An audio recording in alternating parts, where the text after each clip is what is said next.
Good morning, everybody. Today's story comes out of Law 360. The headline is: a group of former U.S. attorneys urges the Department of Justice not to reschedule pot.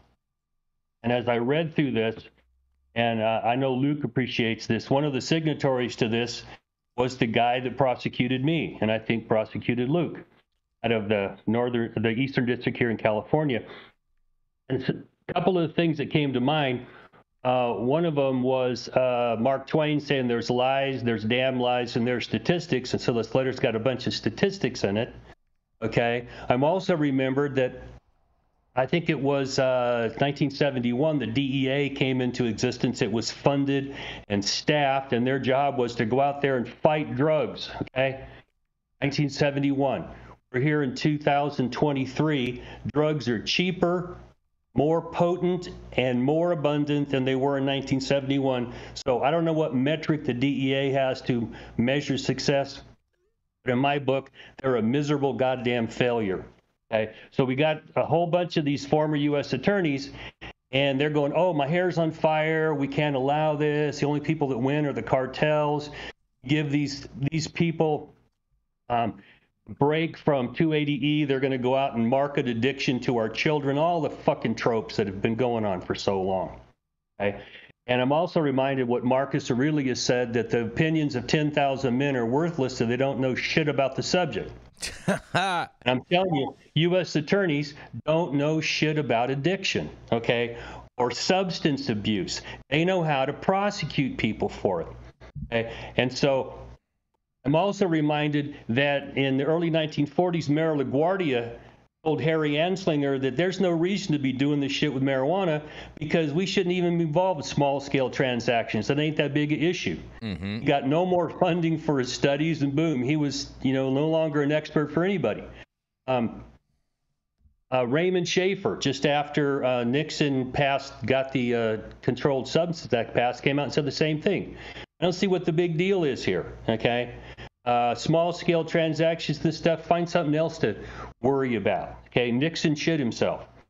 Also clear that heroin was put in Schedule 1 to go after blacks because they assumed blacks used heroin a lot. And marijuana or cannabis was put in Schedule 1 because they wanted to go after the hippies and the anti-war protesters.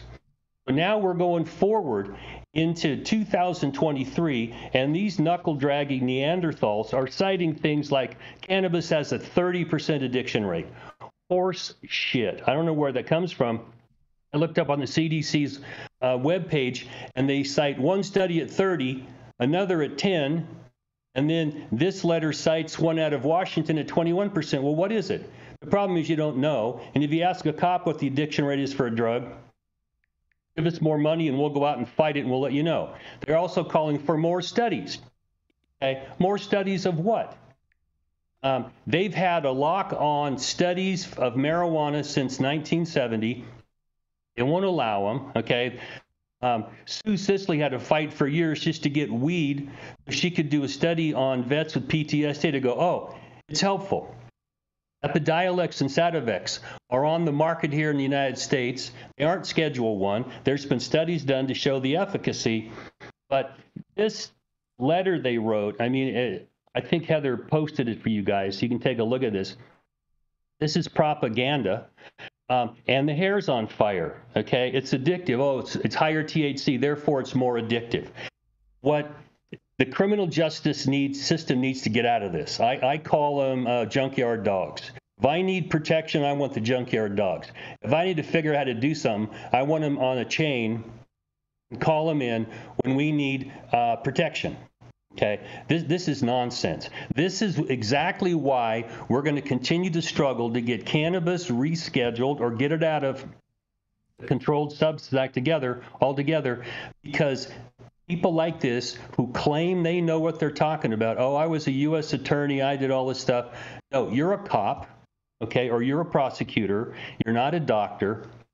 They need to sit down and shut up. Okay. Now, this gets me heated because I did 5 years in prison. Luke, you did a whole lot more than that because these Neanderthals thought we're going to teach somebody a lesson here and use these laws and just beat you up. And they're complaining that the tools are gone. The tools, those are guns they put to your head to get you to cop a plea to go to prison and ruin your whole life. We're going to make it even worse to you. And Blumenauer or McClintock now says you can't spend money. So, we've got one hand tied behind our back. Okay, well, how do we stop you guys from going out there and fucking up people's lives, ruining lives all over the place, okay, without telling you, no, you can't do this. Somebody's got to tell you. When you tell them no, oh, my God, you're taking away our tools. Okay, I'll get off my soapbox here. But, Luke understands this too, that when they decide to target you, they ruin your lives. They don't give two shits about it. They haven't solved anything with drugs. And the reason the cartels keep winning is because we can't get uniform policy on cannabis, and so it's outlawed a lot of places, and the black market goes up. The trap's here, we win. Okay, back at you. I'll shut up for a minute here, maybe. Oh yeah, Dale, get him, Dale. But I will say this though, I kind of agree with these U.S. attorneys. I don't think that the U.S. should reclassify cannabis. They need to just straight deschedule it, and any type of classification is going to be damaging to the whole industry overall. Rico, can we get that soundbite that says, I agree with U.S. attorneys, and go ahead and put that on the bottom tagline on Night News? Yeah. Yeah, listen, I am agreeing. Hold on. These are former. Agree with U.S. attorneys. These are Matter former. of fact, let me tell you why I don't agree with U.S. attorneys or former U.S. attorneys. And this is why. Shout out to Ann Milgram. Yeah, for real. Hey, so number one, McGregor Scott, Mr. McGregor Scott, the U.S. attorney from basically the beginning of U.S. attorneyhood until Obama took office, and then they got him out of there. And then when Trump took office, he got back in there. And he is the one who prosecuted myself and Dale. We have a personal history with this. So I saw him at a Kings game once with his wife. I was with my daughter. I didn't know it was him. I turned around. I was on the court side. He was in the row behind me. I handed him my camera. Back then you had cameras. I said, hey, can you take to his wife, I said, hey, can you take a picture of me and my daughter? While they were taking the picture, it dawned on me who it was. I didn't know. I was on ankle monitor at the time. Anyway, fast forward, Trump passes over my clemency. He doesn't deny me. The DOJ comes in and says, hey, we have a few dozen names on this list, of this clemency list, that have to come off. Mine happens to be one of them. They didn't like my stance on cannabis. They didn't like how vocal I was, yada, yada, yada. And yeah, I get pulled off the list. An article comes out in Forbes about it. They want to get commentary from the sitting U.S. attorney. Usually they say no comment, this is a case that's ongoing and, yada, yada, right? Well, Mr. McGregor Scott went in to talk about how, because two presidents had passed me over, it was obvious that my conviction was valid, and that if I deserved to get out, the president had let out tons of people who had done massive drug transactions and trafficking. And if they wanted to let me out, they could have, and they didn't. So that shows that his conviction was valid. It was completely crazy logic. It didn't make any sense. It was contradictory. And then to wrap up the whole story, this is the bow on the present. Is McGregor Scott retired, and guess what? McGregor Scott went into private practice, and guess where McGregor Scott works? At King & Spalding, the attorney firm that got me out of prison. Thank you, McGregor Scott. He was on both teams. But no, he actually didn't. He wasn't on my team. He was part of the firm that didn't want me to be in the firm. And I'm not going to get into that part of it. But anyhow, you're saying a conflict of interest. He ends up being on private practice at the firm that got me out of prison. So it was like a full circle moment. Shout out McGregor Scott. We don't agree with you here, buddy. I'm going to have to say descheduling to no scheduling is the way it's going to go. No matter how hard you guys fight, the genie cannot get put back in the bottle. And the Japanese soldiers that are stuck on the island, the war is over. Mm-hmm.